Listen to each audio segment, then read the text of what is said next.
Mesdames et messieurs, bonjour. Ici André Fauteux, éditeur du magazine La Maison du 21e siècle. En ce jeudi 24 novembre 2022, je suis très heureux d'être en compagnie du physicien Yves Poisson de Ressources naturelles Canada. Bonjour Yves. Bonjour André.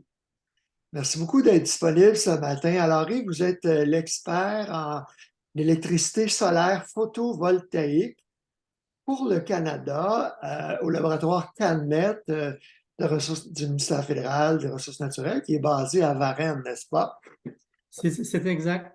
Et j'aime toujours montrer la belle affiche de la CHL avec Léonard de Vinci derrière moi, l'art de trouver des solutions. Alors, depuis 30 ans, c'est un grand plaisir pour moi de parler à des experts comme vous en recherche et toutes les questions de politique, de trouver des solutions à nos défis énergétiques. Et pourquoi je vous ai parlé, je vous ai demandé une entrevue ce matin, c'est que je vais faire un article sur la compagnie EcoSolaris de ma région des Laurentides, qui vient de remporter un prix comme nouvel exportateur, donc à l'international et dans d'autres provinces, ces gens-là vendent des systèmes solaires. Et Hydro-Québec, dernièrement, j'ai remarqué dans le Journal de Montréal, il y a des publics reportages de plus en plus sur la transition énergétique. À Hydro-Québec aussi, ça les préoccupe. Il disait le Québec, Hydro-Québec annonce que l'énergie renouvelable décentralisée transformera nos vies. Donc, lundi prochain, on est jeudi, lundi, ils vont me répondre. Qu'est-ce que ça veut dire, ça, l'énergie renouvelable décentralisée va transformer nos vies? Donc, pour mettre les gens un peu au parfum, j'aimerais partager des articles qu'on a faits ensemble. Il y a quelques années, l'ancien président d'Hydro-Québec craignait la spirale de la mort. Donc, on voit que dans le monde, les prix des panneaux photovoltaïques ont chuté de 90 de combien depuis 20 ans environ? Depuis 20 ans, d'au moins un facteur, je dirais 10, en effet. OK. Donc, on le voit dans beaucoup de pays, évidemment, où il y a un petit peu plus de soleil que chez nous et où l'électricité coûte plus cher. Les compagnies d'électricité achètent massivement, créent des parcs solaires et aussi, on voit que c'est ça, beaucoup de résidences et de communautés. On me dit que la tendance en domotique, ça va être qu'il va y avoir des micro-réseaux comme Hydro a fait un test à Mégantic.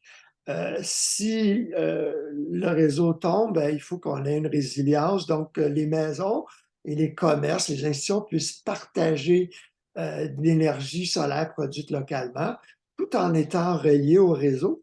Mais dites-moi, est-ce que Hydro-Québec serait menacé par cette tendance-là? Est-ce que du jour au lendemain, d'ici 5 ou 10 ans, il y aurait ne peut pas penser que 50 des Québécois vont avoir des panneaux solaires sur leur maison. Non, je ne crois pas, moi, à cet argumentaire-là, qui relève plutôt du mythe, je crois, qui a été lancé par des compagnies dans le sud des États-Unis là, qui voulaient continuer d'utiliser des énergies fossiles pour produire de l'électricité. Et je crois que cet argumentaire-là s'applique encore moins au Québec parce que le Québec chauffe ses maisons avec l'électricité. Donc, les Québécois, les Québécoises utiliseront toujours de l'électricité, surtout en hiver, lorsqu'on n'a pas beaucoup de production solaire. Donc, moi, je ne partage pas du tout cet argumentaire là, qu'il y a une spirale de la mort qui pourrait affecter Hydro-Québec. OK. Par contre, il y a quand même ce fait-là ici, c'est une primaire que vous m'aviez donnée, que sur la durée de vie des panneaux solaires qui est de 30 ans, on était déjà en 2019-2020 à parité avec Hydro-Québec. Expliquez-nous ça un peu, parce qu'on dit toujours que le solaire photovoltaïque, c'est pas rentable, ça peut pas concurrencer Hydro-Québec comme tel. Ben, en effet, là, c'était le cas il y a peut-être une dizaine d'années que l'hydroélectricité au niveau résidentiel n'était pas rentable. Il l'était au niveau hors réseau. Hein, depuis les années 90, début des années 2000, on voit le plus gros du marché québécois en termes d'énergie solaire, c'est pour alimenter les résidences qui ne sont pas raccordées au réseau. Mais oui, depuis 2018 environ, si les conditions sont bonnes, c'est-à-dire si le coût du système est au bon prix, si le financement est abordable et si le système est bien orienté, qu'il n'y a pas d'ombre sur le système PV, ben oui, le coût du système PV sur sa durée de vie, sa production électrique sera moins chère que la production électrique achetée d'Hydro-Québec. Donc, il faut voir parce que Acheter finalement, au d'un certain Québec point de vue, les coûts, au tarif c'est sur la résidentiel. deuxième tranche, en fait, qu'on déduit la production solaire et l'évolution des prix de la deuxième tranche a progressé année après année et elle est maintenant rendue en 2022 à 9,75 sous par kilowattheure, alors qu'on peut produire de l'électricité solaire à moins que 9,75 sous par kilowattheure, encore une fois, si les conditions sont bonnes. Là, on parle de 9,75 sous du kilowattheure après les 40 premiers kilowattheures. C'est exact. C'est le tarif de la deuxième tranche au niveau domestique. Et ça, c'est avant taxe, le 9 et 3 quarts? Oui, c'est avant taxe, exactement. Et c'est un tarif qui augmente année après année et qui va encore augmenter l'an prochain. Là. Je m'attends à passer le cap des 10 sous là, sans doute l'an prochain. Donc, on voit ici les 40 premiers kilowattheures sont facturés au bas prix de 6,13 319 sous. Le bloc patrimonial, ça veut dire les vieilles centrales hydroélectriques qui sont pas mal payées. Euh, Mhm. mais pour les suivants, j'essaie juste de voir, est-ce qu'on le voit ici? Oui, 9,49, effectivement. Et ça, c'est avant taxe. exact. Parce que le Québec est une des rares provinces où il y a les deux taxes sur l'électricité. Donc, on peut parler dissous. Et donc, comme un panneau solaire, ça n'a pas besoin d'entretien. On sait que ça va produire pendant 30 ans. Puis après 30 ans, sa production est réduite de quoi? De 10 à 20 Ben, oui, année après année, on a une dégradation d'environ 0,5 pour cent. Donc, après 30 ans, on peut dire qu'on aura perdu 15 de la capacité de production initiale du système. Donc, si on avait un système de 10 kilowatts, ben, après 30 ans, on aura un système de 8,5 kilowatts. Une petite note, par contre, c'est que l'onduleur, lui, ne dure pas 30 ans. Souvent, il faut le remplacer après 15 ans. Mais sinon, et par cet dernièrement. aspect-là, le système, en effet, est garanti. Les panneaux solaires sont garantis généralement 25 ans, mais c'est comme une voiture qui est garantie 5 ans et on peut la garder 10 ans. Ben, les panneaux solaires, on peut les garder 30 ans et même plus. Ouais. Moi, justement, j'ai un petit système de 650 watts là, que je vais monter 1 kilowatt. J'avais des batteries au plomb, ça a duré 12 ans. Hmm. J'ai électrifié la moitié de ma maison. J'en ai pas autant que toi, on va parler de ton cas, mais puis je m'excuse de vous tutoyer, ça fait longtemps qu'on se connaît. Euh, J'avais donc des batteries au plomb qui ont duré 12 ans et qui sont tombées en panne lors de la tempête de vent du mois de mai dernier. Oh, Dès la première journée, j'étais en bas de 24,5 volts, qui est comme la limite. Et là, j'ai remplacé par deux batteries au lithium de Voltium. Donc, j'ai 10 kWh de réserve, qui est bonne pour OK. quelques jours avec essentiellement surtout mon ordinateur, nos deux ordinateurs, mais quand même la pompe du puits, le frigo et le congélateur. C'est ce qu'on va voir. Si jamais il y a une panne prolongée, il faudrait peut-être les cycler, là.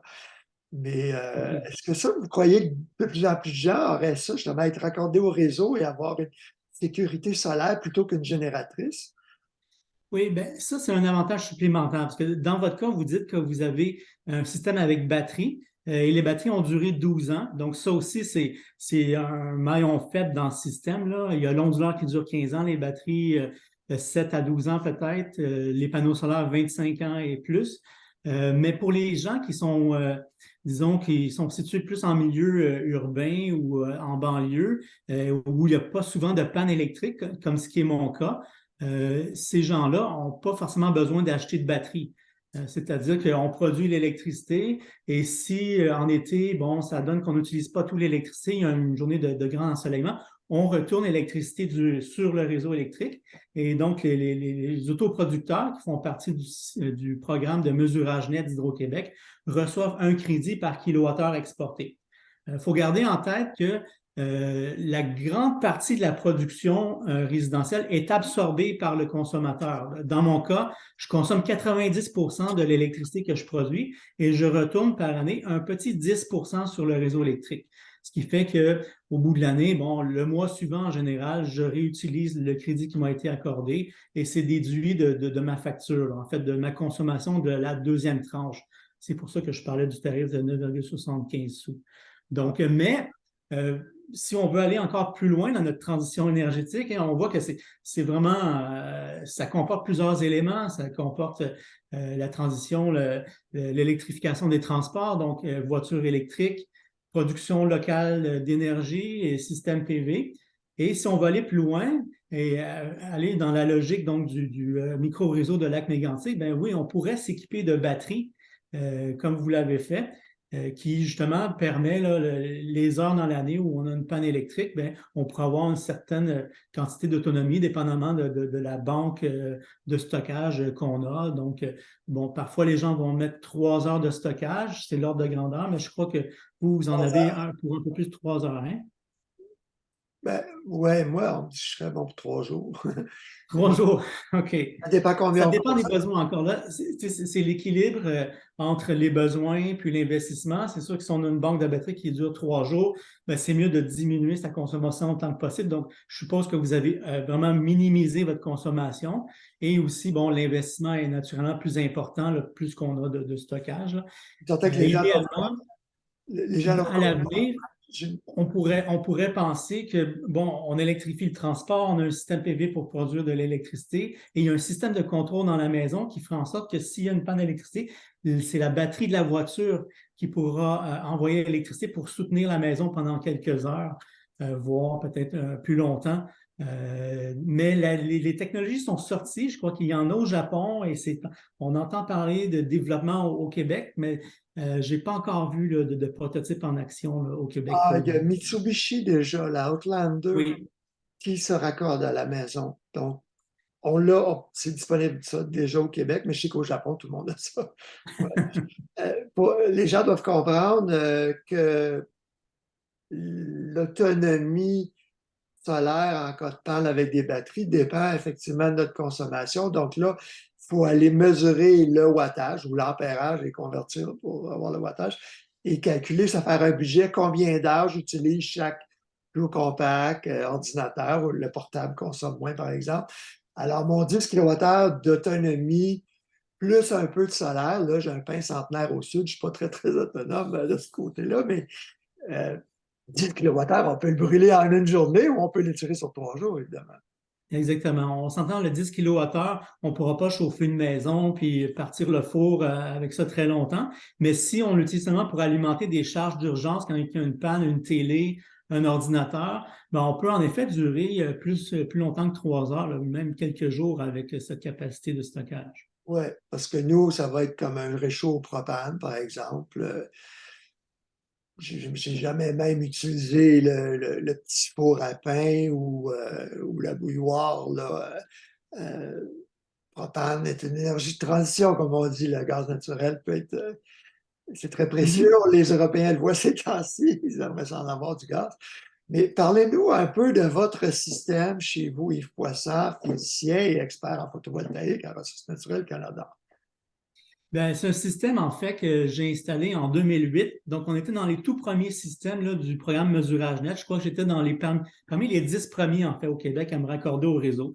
Il faut voir que le coût à l'époque était plus élevé. Il était autour de 8 le watt, si je me souviens bien, alors qu'aujourd'hui, il est autour de 2,50 le watt Le coût installé. Donc, d'installation, achat et pose.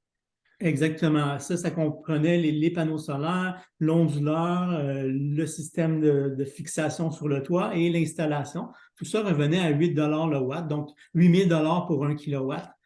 Donc, dans mon cas, Aujourd'hui, c'est pour c'est ça que j'avais combien? installé un petit système. Aujourd'hui, c'est combien le watt? C'est autour de 2,50 le watt, ce qui inclut les panneaux solaires, les onduleurs, l'installation, les systèmes de fixation sur toit. Donc, c'est 2500 $ par kilowatt installé par 1000 watts. Exactement. Et ce Exactement. prix-là, 2,50, est-ce que c'est à partir de 1000 watts ou de 2, 3 kilowatts? Je crois que c'est en général au-delà de 1 kilowatt. Donc, plutôt peut-être vers les 2, 3. Et puis, plus qu'on monte, plus que le coût par watt sera amorti. Donc, ça peut diminuer un peu quand on arrive à des systèmes de près de 10 kilowatts. Là, ça va coûter moins cher que 2,50 $. Et à ce prix-là, si on se tourne vers des programmes de financement comme par exemple la subvention canadienne pour des maisons plus vertes, qui offre une subvention de 5, qui peut aller jusqu'à 5 000 $ pour l'achat d'un système PV et qui offre un prêt pouvant aller jusqu'à 40 000 $, un prêt sans intérêt remboursable sur 10 ans. Bien, à ce moment-là, on a vraiment un système de financement qui est très intéressant. Un prix de 2,50 $ le watt. Et si on n'a pas d'ombre sur les panneaux, là, disons entre 9 heures et 15 heures dans la journée, où on reçoit 80% de l'ensoleillement incident, bien, on a sans doute un site très propice à produire de l'électricité sous les 9 sous et 75 là, le kilowattheure, qui est le prix actuel de l'hydroélectricité. Et ce prix-là, mais on va l'avoir pendant 30 ans. Et donc, dans 30 ans, quel sera le prix de l'hydroélectricité? Je ne sais pas, mais ce ne sera sûrement pas de 9 sous 75. Non, c'est certain que ça augmente tout le temps à chaque année. Et donc, ça, parler, donc, pas d'ombrage de 9 heures à 15 heures. Les panneaux doivent être bien orientés. Et là, donc, on produirait quoi? Au moins 1100 kilowattheures Oui, par année par kilowatt installé, c'est ça? exactement. C'est une bonne moyenne. En général, c'est entre 1100 et 1200 kWh. Il faut voir qu'on n'est pas toujours forcément non plus installé plein sud avec un toit à l'inclinaison de la latitude du lieu, donc autour de 45 degrés à Montréal. Donc, c'est pour ça qu'on a peut-être un 10% de variation, là, parce que selon l'angle de la maison et l'inclinaison du toit. Donc, je dirais de 1100 à 1200, c'est une bonne moyenne pour la production là, solaire. OK. Puis chez vous, vous avez combien de kilowatts sur votre toiture? Donc, c'est un petit système, hein. Comme je disais, si je me rappelle bien, c'est un système de 1,5 kW Ah, OK. sur le toit. Oui. Donc, est-ce que vous avez dédié des circuits comme moi, j'ai la moitié de ma maison là-dessus, aucun chauffage? Qu'est-ce qui raconte? Euh, je me dis toujours, prochain projet. Donc, le prochain projet, je viserai un peu plus de résilience. Pour le moment, mon système PV est simplement raccordé sur le panneau électrique de la maison au complet. OK. Donc, je produis peut-être environ 10% de mes besoins sur une base annuelle. Il faut voir que j'ai aussi un système solaire thermique, donc qui compte 50% de mes besoins en eau chaude. Puis, bon, j'ai un petit peu de solaire passif. Là, on a ajouté des fenêtres au sud pour bénéficier de la chaleur du soleil en hiver. Donc, avec tout ça, j'estime que ma production solaire est autour de 30% des besoins de la maison. Mais pour le solaire PV en tant que tel, c'est sans doute autour de 10% là, de ma consommation. Mais c'est ça. Donc, le prochain projet serait à échéance de avoir un système PV avec un peu de stockage idéalement via la voiture électrique, qui alimenterait un petit circuit d'urgence où j'aurais peut-être une télé, un ordinateur, là, puis quelques charges utiles, le frigo, tout ça. Donc, s'il y a une panne, au moins, j'aurai un petit îlot d'électricité là, dans la maison. Oui, Donc, je c'est mon comprends. projet à moyen terme. Je comprends, vous n'avez pas besoin de sous-panneaux parce que vous n'avez pas de batterie comme nous. Moi, c'est parce que c'est ça, j'étais à la campagne avec bureau à la OK. maison et il y avait beaucoup de pannes à Sainte-Adèle à l'époque. Mhm. Là, ils ont rasé tous les arbres, il y en a moins, mais on l'a vu, Saint-Adolphe, Ah oui. Val-David, juste à côté de chez nous, ça a été vraiment une semaine, jusqu'à une semaine. J'ai un voisin au bout du lac. Pendant une semaine, il a brûlé 600 $ d'essence sur Oh. la génératrice. Puis là, je lui parlais de mes nouvelles batteries à 8 000 $. Il dit, ouais, t'es un vrai écolo, toi. Mais c'est ça, il n'y a pas beaucoup de gens qui sont prêts à faire ça. Donc, si on revient à ce qu'Hydro disait, l'énergie solaire décentralisée va transformer nos vies. J'ai hâte de voir leur explication. Mais selon vous, qu'est-ce que ça veut dire? Est-ce que vous pensez qu'ils vont cibler les maisons ou ça va être plus des régions éloignées? Ben, on verra, là. Je ne sais pas exactement ce qu'ils ont en tête quand ils disent ça, mais c'est clair qu'il y a un avantage direct à installer des capacités de production renouvelables dans les communautés éloignées, hein, parce que dans ces communautés-là, l'électricité est produite à partir de combustible diesel. Donc, c'est une bonne façon de diminuer notre empreinte carbone si on installe des éoliennes ou des systèmes solaires PV, si on ne peut pas raccorder au réseau électrique d'Hydro-Québec. Maintenant, si on regarde plus sur notre réseau ici au Québec, qui est alimenté déjà par de l'hydroélectricité, qui est une énergie durable, il y a tout de même des avantages parce que l'électricité, elle est produite au point de consommation. Donc, ce qui veut dire qu'on n'a pas besoin de construire de lignes de transport vers les sites éloignés où on fait de la production hydroélectrique. Et on sait que, bon, que ces lignes de transport-là, l'acceptabilité sociale n'est pas toujours là. On le voit dans ce qui se passe au Maine en ce moment. Il y a des jeux aussi, des histoires au Québec. Donc, avoir une production distribuée, bien, ça permet justement de retarder des projets de nouvelles lignes de transport. Ça permet aussi aux gens de contribuer au financement de la transition énergétique. En ce moment, bon, on parle d'un déficit de 100 TWh. Et donc, si ce déficit-là est résorbé par des investissements d'Hydro-Québec sur différents projets, bien, tout ça, c'est des gros investissements. Alors que si on invite le particulier à installer des panneaux solaires, bien, c'est un peu comme faire de l'efficacité énergétique. Hein, dans le fond, on fait notre part pour justement réduire notre consommation ou produire notre propre électricité verte, ce qui va libérer la capacité de production à Hydro-Québec qui, lui, pourra alimenter des usines qui vont produire plus de produits à valeur ajoutée pour notre économie ou pourra vendre cette électricité-là qui est propre aux autres États des États-Unis environnants qui, eux, produisent leur électricité à partir de sources fossiles. Donc, ça va permettre de verdir. Carboner la Nouvelle-Angleterre, oui. Exactement, Parler verdir. d'un déficit de 100 TWh, je vais expliquer c'est quoi ça, c'est 100 milliards de kilowattheures. Oui, ben, en fait, au Québec, c'est une base annuelle, selon les chiffres que j'ai obtenus de la Régie de l'énergie du Canada. En 2019, le Québec a consommé 212,9 TWh d'électricité. Donc, ça, c'est 1 million de mégawattheures. En fait, c'est 212 millions de mégawattheures et 212 milliards de kilowattheures. Donc, c'est un chiffre astronomique. Et là, ce qu'on nous dit, c'est que bien qu'on produise 212 TWh, ben on doit en ajouter un autre 100 TWh Oui, parce que avec 50% l'électricité, de production additionnelle d'ici exactement, d'ici 2050. 2050, si les chiffres sont bons. Donc, ça représente une augmentation de 50%. Et ça vient parce qu'on électrifie les transports, on électrifie le chauffage des bâtiments, on électrifie les procédés industriels. Donc, c'est ça aussi la transition énergétique. Ça se passe en deux phases. D'abord, on réduit notre consommation énergétique avec l'efficacité énergétique. Donc, ça, c'est vraiment la première chose à faire. Mais ensuite de ça, il faut produire de l'électricité tôt ou tard. Et quand on la produit, on veut la produire de sources renouvelables et propres, comme l'hydroélectricité, l'éolien et le solaire.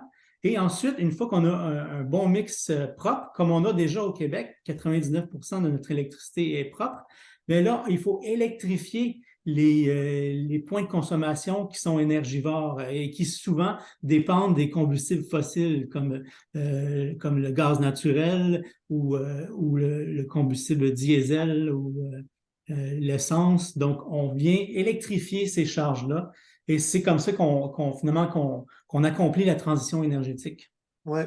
Il y a beaucoup de gens, c'est drôle parce que je vois beaucoup d'écolos qui sont opposés à l'électrification des transports parce que, évidemment, les mines de lithium et tout ça, en cobalt, en Afrique, il y a beaucoup d'abus des droits de la personne, la pollution environnementale et tout ça. Et puis, ils se demandent pourquoi est-ce qu'on devrait accueillir tous les centres de données, les Google de ce monde qui viennent acheter notre électricité à bas prix et là, ça va augmenter nos tarifs à nous. Qu'est-ce que vous répondriez à ces gens-là? Ben, ils ont pas tort sur certains points. Il faut faire attention tout de même à ce qu'on fait avec notre électricité. Hein. Il y a quand même un impact environnemental à construire des barrages. Si on construit des champs de parcs solaires, là aussi, il y a une empreinte environnementale. Donc, il faut faire attention à ce qu'on fait. Naturellement, si on vit en ville, c'est mieux d'aller au travail à pied ou en vélo ou bien prendre le métro qui est déjà électrifié. Donc, ça, je suis d'accord avec tous ces points-là. Mais il faut voir que ces arguments-là ont aussi une limite. Quand on est en région, que ce soit en banlieue ou en région, ben, il n'y a pas de métro là, qui relie Saint-Basile-le-Grand à Varennes. Donc, quand je vais au travail, ben, il faut que je prenne un moyen de transport. Donc, oui, je peux y aller en vélo, mais si je dépose les enfants à la garderie ou pour faire l'épicerie, ben, c'est un peu plus difficile de faire tout ça en vélo. Donc, à ce moment-là, ben, l'étape suivante, c'est de regarder comment est-ce que je peux réduire l'empreinte environnementale de mes déplacements. Et là, ben, la voiture électrique, c'est une solution qui est intéressante. Parce que oui, on doit miner pour des minéraux, mais il faut prendre en compte que on est dans un cycle où on peut recycler par la suite les batteries au lithium. C'est la même chose pour le plomb aussi, avec vos anciennes batteries. On récupère 90-95% des éléments et on l'injecte dans une économie circulaire pour produire de nouvelles batteries. Donc, c'est ça qui est intéressant des énergies renouvelables, c'est que oui, il y a certaines critiques qui disent que les énergies renouvelables demandent une exploitation plus importante des minéraux, mais tout le temps, quand on produit l'électricité, il faut exploiter des minéraux. Donc, si on s'alimente avec des combustibles fossiles, on exploite le charbon, le pétrole, le gaz naturel, on le brûle, ça produit des gaz à effet de serre. Si on y va avec le nucléaire, on mine l'uranium et puis ensuite on produit des déchets nucléaires qu'on va gérer après, mais qui posent quand même certains risques. Alors que si on se tourne vers les énergies renouvelables, ben oui, on va miner des minéraux. Certains sont rares, d'autres non. Hein, l'an dernier, bon, la quantité de verre sur les panneaux solaires, ça correspondait à 0,1% de la production mondiale. Donc, même si on triple l'installation des panneaux solaires dans les prochaines années, ben, on va passer de 0,1 à 0,3. C'est pas un problème. 0,1, c'est juste le solaire ou toutes les renouvelables? C'est juste les panneaux solaires. Donc, le verre qui est inclus dans les panneaux solaires, ça équivalait à 0,1% de la production mondiale. Par contre, il y a certains métaux, comme l'argent, là, ça accaparait 9% de la production mondiale d'argent pour faire les contacts dans les cellules solaires. C'est pour ça que justement le recyclage devient une solution intéressante. Et c'est quelque chose qu'on peut faire dans le cas des énergies renouvelables variables comme l'éolien et puis le solaire. On peut récupérer 80-90% des matériaux qui forment le panneau. On peut les recycler et il y a une valeur associée à ça. Donc, on peut retirer la valeur de ça et puis Au construire des Canada, nouveaux panneaux. est-ce qu'on les recycle, les panneaux solaires au Québec ou au Canada? En ce moment, on les recycle en Europe. On commence à les recycler aux États-Unis, mais au Canada, on n'a pas un volume suffisant pour Ouais. que ce soit une opération rentable. Donc, en ce moment, on est un peu dans un vide.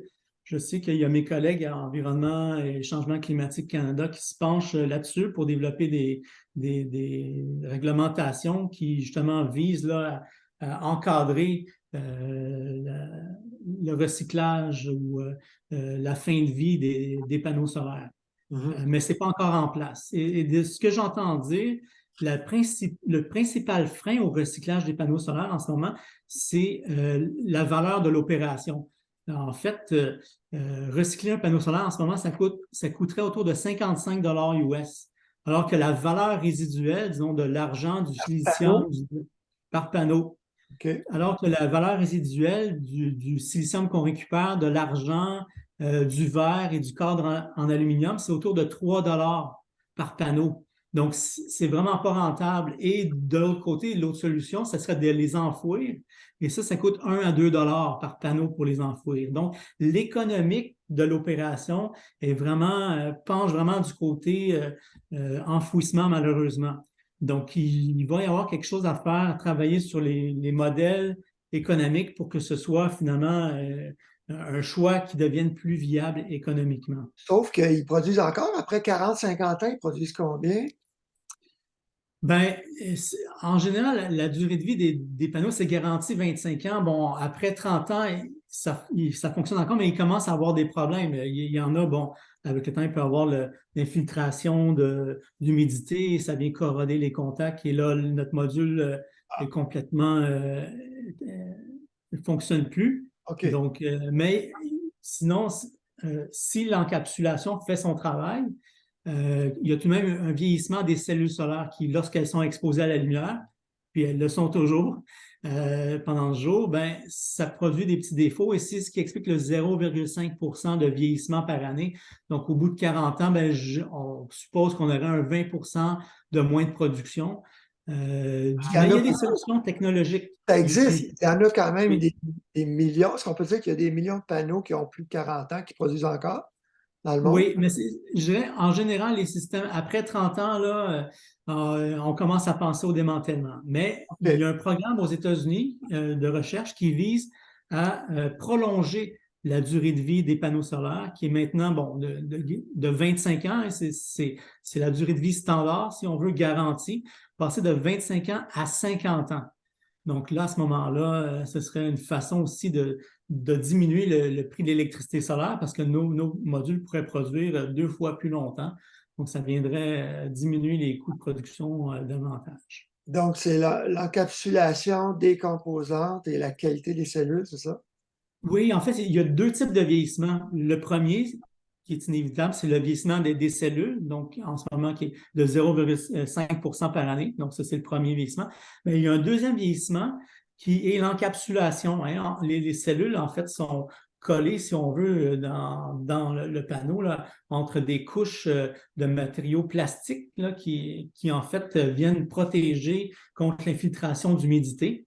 Mais avec le temps, avec le vent aussi, parfois la feuille arrière va peut-être s'arracher, la boîte où il y a les câbles va aussi s'arracher. Donc ça, c'est l'effet du temps et après, c'est ça, 25-30 ans, il y a des risques là, que le module perde son intégrité là, du point de vue de l'encapsulation. Et là, est-ce qu'il y a des certifications de la qualité des panneaux? Tout vient de la Chine. En anglais, on dit on a pour notre argent, you get what you pay for. Est-ce que c'est vrai? C'est mieux de payer un peu plus cher? Et où les trouver les modules qui devraient durer Les plus modules de bonne qualité, ben, en fait, les modules de bonne qualité ont une certification qui est la certification IEC 61215. Donc, regardez ça dans les fiches techniques de votre module. Si vous voulez acheter un panneau solaire, regardez la fiche technique et assurez-vous qu'il a passé les tests pour la certification 61215. Et dans la norme IEC, ça 61215, veut en fait, dire c'est quoi? une norme qui IEC, est c'est International. International Electrotechnical Commission, donc IEC. OK. Parfois, on les adopte au Canada, donc je crois qu'il y a un équivalent aussi CSA. Mais le chiffre important, c'est le C'est ça. 61215, qui est la norme qui réfère au processus d'assurance qualité des modules. Donc, c'est une norme qui vise à s'assurer que le module va pouvoir durer 25 ans dans notre climat terrestre, où on va être sujet à des averses de grêle, des averses de neige, des cycles de réchauffement et de refroidissement au fil des saisons. Donc, on fait il y a environ une trentaine de tests qui sont faits sur les panneaux solaires où on bombarde les panneaux solaires avec des grêlons à 100 km/h à 30 endroits sur le module et ensuite on regarde le module à la loupe et s'il y a le moindre défaut, la conception est rejetée. Donc, c'est une norme qui vraiment garantit la qualité des panneaux. Et ce qui est intéressant, c'est que tous les fabricants mondiaux sont assujettis à cette norme. Donc, autant les produits chinois que les produits canadiens, que les Je produits pensais que vous allemands. disiez qu'il y en a qui n'étaient pas certifiés IEC. C'est là où c'est le risque. Et j'ai déjà vu des contrefaçons, si on veut, qui disaient qu'ils étaient certifiés CE. Il faut voir que CE, c'est une norme européenne et ça ne veut pas dire forcément qu'ils ont été testés à la norme IEC 61215. Donc, il faut vraiment regarder les spécifications techniques. Il faut aussi s'assurer qu'ils sont sécuritaires. Et ça, en fait, ils devront avoir un petit logo à l'arrière du panneau solaire ou qui marque, il y a un petit C. Donc, ça peut être ULC ou ça peut être CSA ou ça peut être TUVC, mais il faut qu'il y ait le petit C, ce qui veut dire, CUVC. C- pardon, CUVC. TUV avec le petit C. TUV, c'est une agence de normalisation allemande, mais qui fait des tests C'est sur comme des Canada, modules. là. C'est Ils, comme ils Canada. peuvent Ils CU. peuvent suivre le protocole d'essai canadien et c'est à ce moment-là qu'on ajoute le petit C. Mais en général, ça va plutôt être CSA ou UL, parce que UL, c'est Underwriters Labs, qui est surtout une agence des États-Unis, une compagnie des États-Unis qui teste. Et quand ils testent selon le protocole canadien, on va avoir UL avec le petit C. Donc ça signifie que le module a été testé selon les normes canadiennes de sécurité. par rapport au risque d'incendie, par rapport au risque de choc électrique ou les risques mécaniques. Si le verre se brise, le verre ne sera pas coupant. Sûrement, il faudra manipuler avec soin, mais donc, s'assure que le module est sécuritaire. Donc, c'est ce que dit le logo, mais pour la norme de qualité, ça, il n'y a pas de logo. Il faut regarder dans la fiche de spécification pour voir certification IEC 61215 ou CSA Puis il y a 61215. combien de fabricants canadiens qui sont certifiés 61215? On a 4 fabricants canadiens, dont un au Québec, qui est Stace. Et C'est les 4 ACE fabricants, States. ouais, Stace. Et les 4 fabricants produisent des panneaux solaires qui sont certifiés, à la fois pour la sécurité et pour la qualité. OK. States, c'est bien de dire que c'est une compagnie québécoise qui a acheté GE Canada, hein, General Electric. En effet, C'est, en effet, sont une pas très certaine actifs. branche, là. Ouais, ils ne sont pas vraiment dans le résidentiel, mais c'est une compagnie importante. Ouais.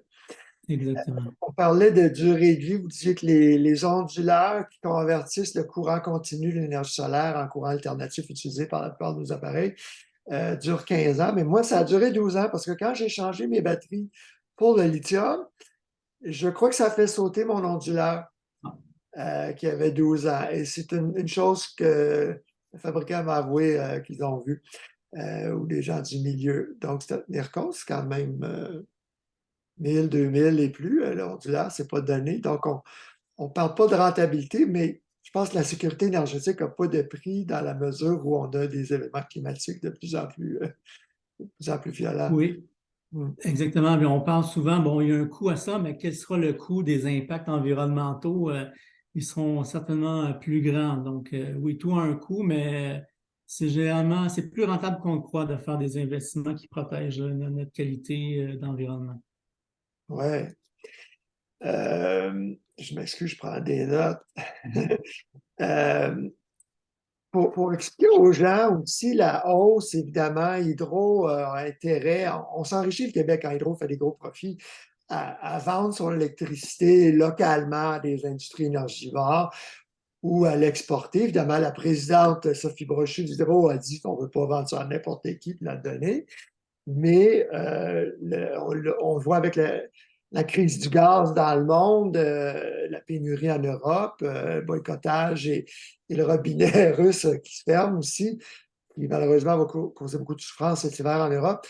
Ça a profité à Hydro-Québec parce que le coût du gaz a augmenté beaucoup et les New-Yorkais, tout le monde en Nouvelle-Angleterre veut notre énergie.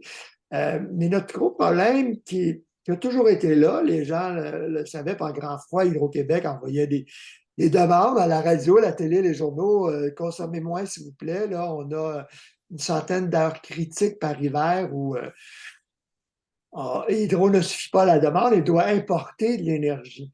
Donc, dans la mesure où là, Hydro, ce 1%-là, réduit les bénéfices de la société québécoise, hein, de la société d'État, évidemment, qui finance nos hôpitaux, nos écoles. Pensez-vous que le solaire a un rôle à jouer quand même dans la pointe hivernale? Parce qu'il y a un gros ciel bleu quand il fait -20 dehors au Québec le matin, le midi, l'après-midi. Oui, en effet, souvent dans les grands froids, les journées froides, ça peut être des journées où il n'y a pas du tout de nuages et on produit même en hiver. En fait, le 20 de la production solaire est en hiver. C'est sûr que là, on va avoir des pertes, généralement entre 1 et 8 à cause de la neige. Mais néanmoins, il y a de la production. Par contre, du point de vue d'Hydro-Québec, cette production-là, elle se situe hors pointe, elle se situe plutôt autour de midi, alors que les pointes de chauffage sont le matin entre 6h, 9h et le soir au retour du travail. Donc là, je dois concéder que le solaire peut-être ne fera pas grand-chose là, pour le problème de capacité de production d'Hydro-Québec en hiver. Mais par contre, en été, quand on a des pointes de climatisation, bon, au Québec, on peut les absorber. On a une grosse production, capacité de production, mais dans les autres provinces, en Ontario, où en fait, ils se chauffent au gaz naturel et eux, leur pointe, c'est en été. Mais là, c'est intéressant parce que le solaire, quand il fait chaud, le solaire produit à plein régime et là, on peut réduire les points de climatisation. Même chose pour du point de la recharge des véhicules électriques. si on se recharge au travail, ben, pendant la journée, l'énergie solaire justement, peut réduire la demande en puissance. Donc, on sera encore moins inquiet. Là, je sais qu'ils ne sont pas inquiets par rapport à la recharge des véhicules électriques, mais ça viendrait aussi aider là, dans ce sens-là. Donc, il y a des apports tout de même. Et quand on parle de 100 TWh de production additionnelle d'ici 2050, ce 100 TWh-là, ce n'est pas uniquement aux pointes d'hiver. On parle de 50 plus d'électricité. Donc, ça va pour finalement électrifier les transports, pour électrifier les procédés industriels. Et ça, on a besoin de l'électricité pas seulement pendant les pointes d'hiver pour ces aspects-là. Donc, je reviens encore à me demander, et Hydro devrait répondre d'ici lundi, en quoi est-ce que la production décentralisée va changer nos vies? Là, il parle à tous les Québécois, pas juste les gens dans le Grand Nord. Est-ce qu'on peut envisager que peut-être dans 10 ans, beaucoup de gens vont avoir des batteries à la maison et là, on peut stocker à midi 2 heures et quand la pointe revient à 3-4 heures, on aurait une réserve. Est-ce que c'est trop minime par rapport à la demande de chauffage qui est 60 pour les maisons énergivores là, de la facture d'électricité? Moi, c'est 30 parce que j'ai une maison bien isolée, bien étanche. Ben, il faudra faire les calculs. Ce serait intéressant de faire les essais. C'est sûr que ça peut aider à déplacer des pointes. Donc, ça pourrait en effet contribuer à la transition énergétique, le déplacement de points dans la journée. En ce moment, bon, le stockage, c'est un coût additionnel, mais avec le temps, le coût diminue aussi année après année pour le stockage. On parle aussi on a parlé un peu plus tôt de possibilité d'avoir du stockage, mais dans la voiture. Hein. On prend la batterie de la voiture pour aider le réseau. Donc, oui, il y a beaucoup de potentiel d'innovation dans les prochaines années et je peux comprendre là, que ce soit un virage qui est très excitant là, parce que c'est ça, à ce moment-là, on peut commencer à penser à des micro-réseaux qui seraient résilients. Si on a une partie de la ville qui est en panne, ben, on l'isole et puis peut-être que c'est les énergies distribuées, l'électricité solaire emmagasinée dans les batteries qui pourront prendre le relais pendant quelques heures. Donc, en effet, ça amène un changement très important de la configuration du réseau électrique. Et de paradigme, vous parlez de production distribuée, il faut expliquer.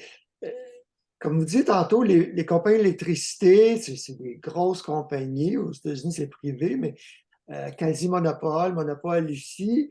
Elles ont toujours résisté au salaire parce qu'elles craignaient de perdre des parts majeures de leur marché. Mais là, elles commencent à voir leur intérêt justement pour gérer les pointes, entre autres. Hein. Production distribuée, qu'est-ce que ça veut dire exactement? Production distribuée, c'est de la production qui est éparpillée, si on veut, sur le réseau électrique. Hein, si on a une production qui est Décentralisée. centralisée, comme les barrages électriques, ben, c'est centralisé à un endroit. Et là, on achemine l'électricité via des lignes de transport sur des milliers de kilomètres pour la redistribuer aux maisons qui sont situées dans les sites urbains, si on veut, ou en campagne. Alors que si on a une énergie qui est distribuée, ben, c'est chacune de ces maisons-là aux bâtiments commerciaux ou institutionnels qui ont des petits systèmes de production locaux, donc qui font en sorte que la production, elle est distribuée, elle est locale. Et est-ce qu'on peut justement envisager dans combien de temps est-ce que ça reviendrait moins cher de stocker dans les bâtiments au lieu de rajouter des nouvelles lignes, justement, électriques qui viennent avec l'opposition, justement, à la question de l'acceptabilité sociale? Oui, ben, comme on a dit un peu plus tôt, du point de vue de la production solaire en tant que telle, on a déjà atteint le seuil de parité au niveau résidentiel. Maintenant, dans les 10 prochaines années, peut-être qu'on arrivera à un niveau similaire que l'éolien au niveau centralisé. Euh, Puis ensuite de ça, ben, à plus longue échéance, sans doute que le prix des batteries va faire un peu comme le prix des panneaux solaires au fil des décennies. Les coûts réduisent, diminuent de plus en plus et on aura peut-être, je ne sais pas dans combien de temps, je n'ai pas vu les chiffres, mais peut-être d'ici quelques décennies où en effet le coût solaire plus batterie sera rentable comparé au tarif de la deuxième tranche. Mais ça, je ne pourrais pas dire là, encore dans C'est pas combien de temps avant ça va 20 arriver. ans là, qu'on peut imaginer que les batteries, parce qu'il me À semble que mon avis, ça va prendre plus de 10 ans. plus de 10 ans, Parce qu'il n'y a pas déjà des compagnies d'électricité américaines qui achètent énormément de stockage de Tesla, par exemple, des méga batteries. Oui, ça, c'est pour soutenir l'opération des centrales qui produisent de l'énergie renouvelable variable. Donc, pour arriver à stabiliser l'approvisionnement en électricité, ben, on installe des batteries. Donc, on vient stabiliser un petit peu le système. Et donc, ça vient diminuer un peu les défis techniques là, d'intégrer des mégawatts de production variable sur une ligne électrique et d'équilibrer la demande et la production quand, bon, on sait que la demande est variable, ça, les gens, ça varie au cours de la journée, mais je veux dire, de façon conventionnelle, on avait des sources d'approvisionnement qui étaient stables, comme l'hydroélectricité, le nucléaire, les centrales au charbon. Donc, venir ajouter des éoliennes puis du solaire qui ont une production variable dans la journée, ça ajoute un défi technique, mais ce n'est pas un défi impossible. Si on regarde en Australie, dans le sud de l'Australie, il y a maintenant une maison sur trois qui est équipée de systèmes solaires PV. Et à certains moments dans l'année, les maisons solaires, elles viennent produire 100% de la production électrique.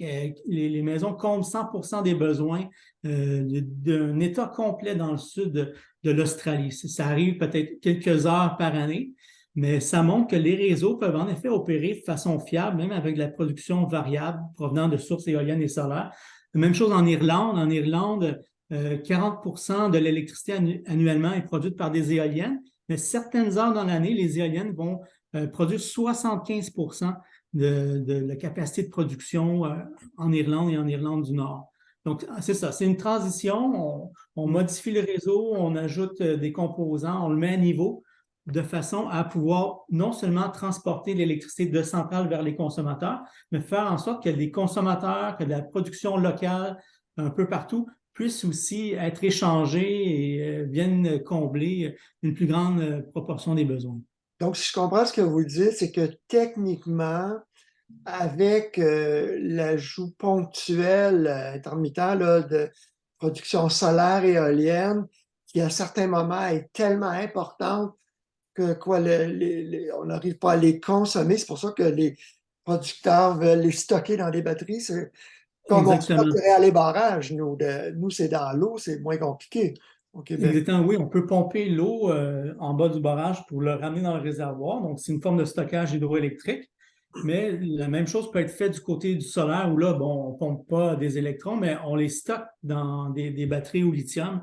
Et on voit des projets en Australie, en Californie, là, qui sont de plus en plus gros, des centaines de mégawatts de capacité de stockage qui sont ajoutés aux centrales. OK, mais si on revient à l'exemple québécois, est-ce qu'on peut dire qu'Hydro a zéro intérêt à stocker dans des batteries dispendieuses si on juste à dire, bon, on va laisser monter l'eau derrière les barrages? Nous, on a cette Oui, il faut voir ressource-là.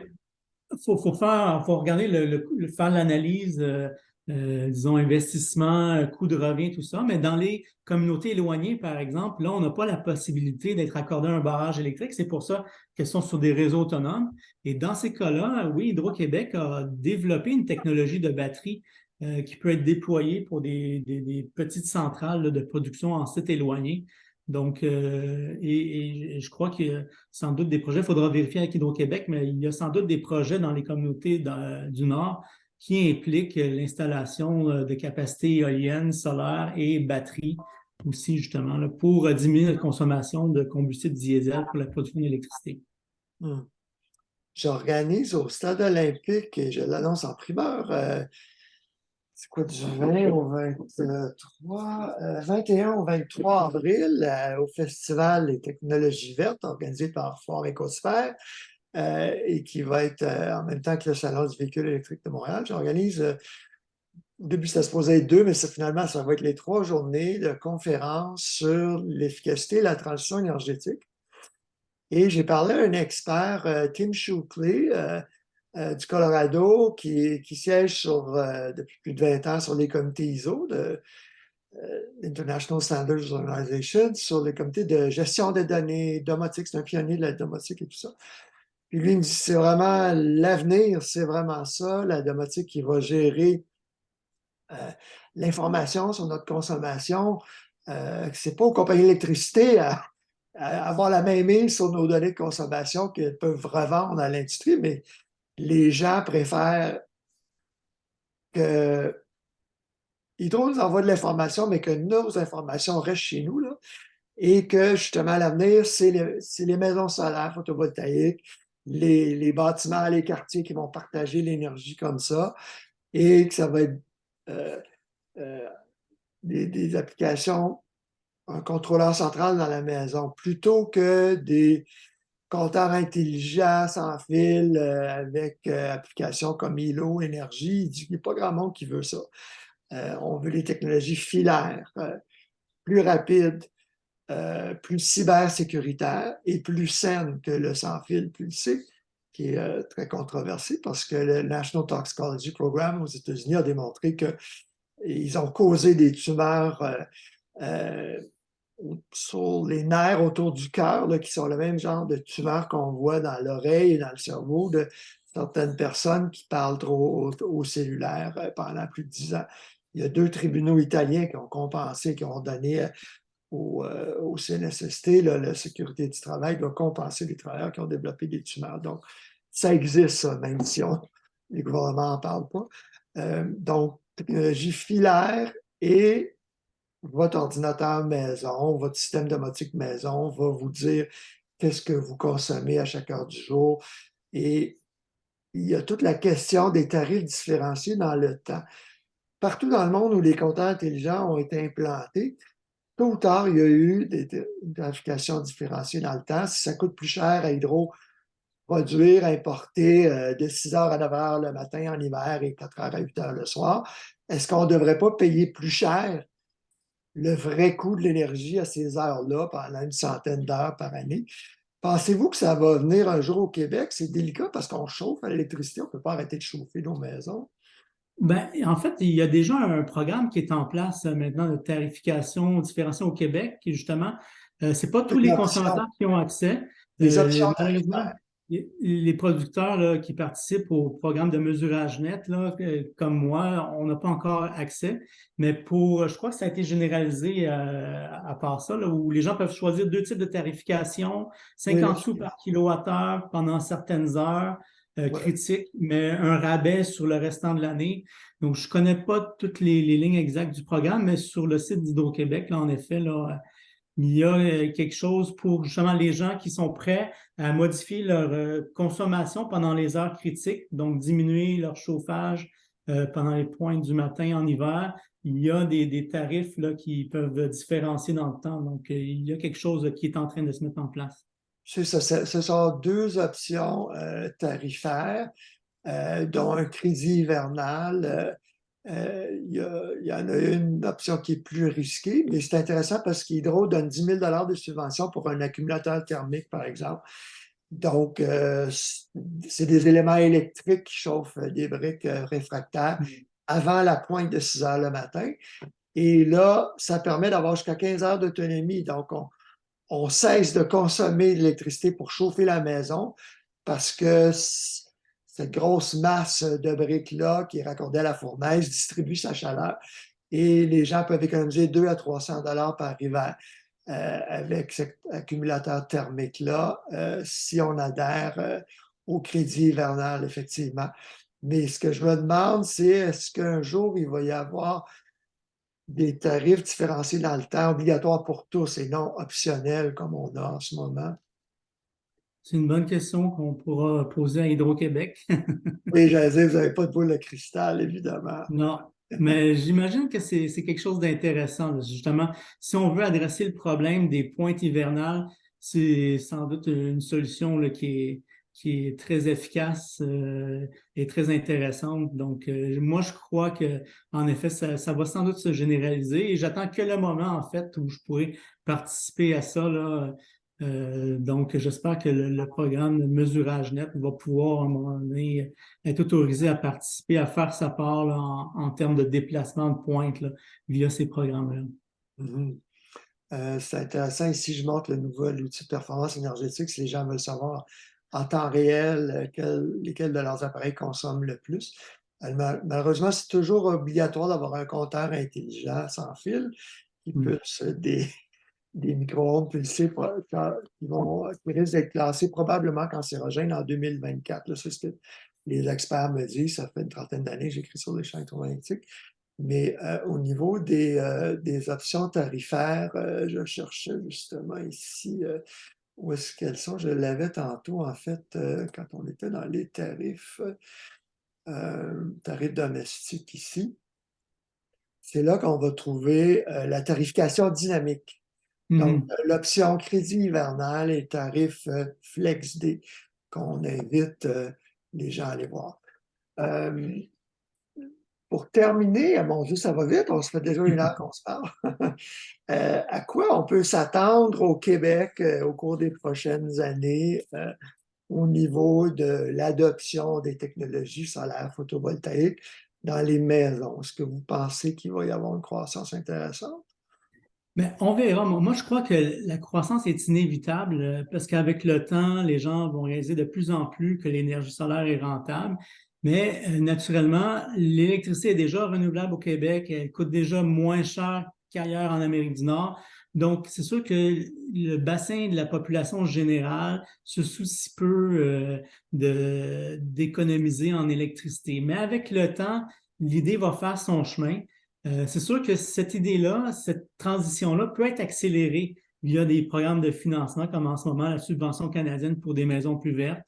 Il y a une certaine époque aussi, Renault Climat avait un programme qui visait les systèmes solaires PV et on avait même eu notre pic d'installation là, en 2018 où il y a eu 570 projets. Donc, sur les 780 qui sont installés au Québec, il y en avait 570 qui avaient été installés en 2018. C'était Mais pas le crédit malheureusement, une d'impôt, fois ça? que c'est C'était peut-être le Pardon? crédit d'impôt qui finançait le PV. Oui, Ouais. exactement, Renault Climat, là, qui était un peu Mais similaire à la je pense subvention que c'était pas Renault canadienne Climat, c'est un fédérale. crédit qui a disparu. Mais c'est important que vous rameniez, merci, Maison Plus Verte, le programme fédéral est harmonisé au programme québécois Renault Climat. Et pour avoir accès à jusqu'à 5 000 donc avec la bonification fédérale, on s'inscrit au Québec sur le programme, sur le site du programme du gouvernement du Québec, renoclimat.ca, renoclimat.ca. Je vais le montrer tant qu'à y être parce que c'est important que les gens réalisent qu'il y a des subventions pour l'isolation, l'étanchéité, la fenestration et les systèmes mécaniques. Et c'est seulement le pendant fédéral qui donne accès aux mesures de résilience comme les batteries, les membranes de toiture et de fondation et aussi les panneaux solaires photovoltaïques. Mais pour avoir accès à cette subvention-là, on s'inscrit sur Renault Climat qui exige qu'on fasse faire 2 évaluations énergétiques, entre autres de l'étanchéité de votre maison avant et après les travaux de rénovation. Donc, très important de s'inscrire, de commander l'évaluation énergétique Renault Climat avant de dépenser sur ces mesures-là. Je vais les montrer à l'instant, ce qui est subventionné donc au Québec, isolation, étanchéité, portes et fenêtres, système mécanique qui va même jusqu'au ventilateur récupérateur de chaleur. Et après ça, il y a le programme fédéral, la subvention et le prêt canadien dont vous parliez tantôt. Et c'est donc sur le site de Ressources naturelles Canada où on va trouver les mesures qui sont subventionnées. C'est sur cette page-ci où on voit 125 à 5 000 selon ce qu'on effectue. Alors, Monsieur Poisson, c'est toujours un grand, grand plaisir de vous parler, d'avoir une heure avec vous pour discuter de tous ces sujets passionnants. C'est un privilège pour moi et nos auditeurs. Merci beaucoup. En conclusion, est-ce qu'il y a des nouvelles, des nouveautés, nouveaux produits, des actualités dont on n'a pas parlé? Ben oui, pourquoi pas. Tiens, on va finir avec une annonce. C'est toujours un plaisir de parler aussi avec vous, là. Je pense que cette année, les gens peut-être ne réalisent pas, mais on a atteint un jalon dans le monde du solaire. Il y a maintenant 1000 gigawatts de capacité de production solaire installée dans le monde. Donc, ce jalon-là a été atteint au printemps 2022, donc il y a quelques mois. On a maintenant 1 terawatt de capacité PV. Ça, 1 terawatt, c'est 25 fois la capacité de production du Québec en électricité. Donc, on a ça d'installer à travers le monde et on prévoit que d'ici 2050, si on veut respecter nos engagements de 1,5 degré de réchauffement, il faudra installer un autre 14 terawatts de capacité. Donc, la capacité solaire, ce n'est que le début. 5% de la capacité mondiale de production était fournie par le solaire l'an dernier. Certains pays comme l'Australie en ont produit 15% de leur électricité avec du solaire, l'Allemagne 10%. Nous, au Canada, on n'est pas encore tout à fait à 1%, mais il y a des choses intéressantes qui se passent un peu partout, notamment en Alberta, où on a installé 1470 systèmes PV, une capacité de 853 mégawatts l'an passé. Donc, il se passe des choses en solaire en Alberta, en Ontario, dans le Grand Nord, et on va espérer que tôt ou tard, il y a le même genre de choses qui vont arriver au Québec aussi. Bon, on le souhaite, je pense que tout le monde va en profiter. Exactement. Ben, merci beaucoup, Yves Poisson, physicien et chercheur à Ressources naturelles Canada en électricité solaire photovoltaïque. Au grand plaisir. Au plaisir. Au revoir. Au revoir.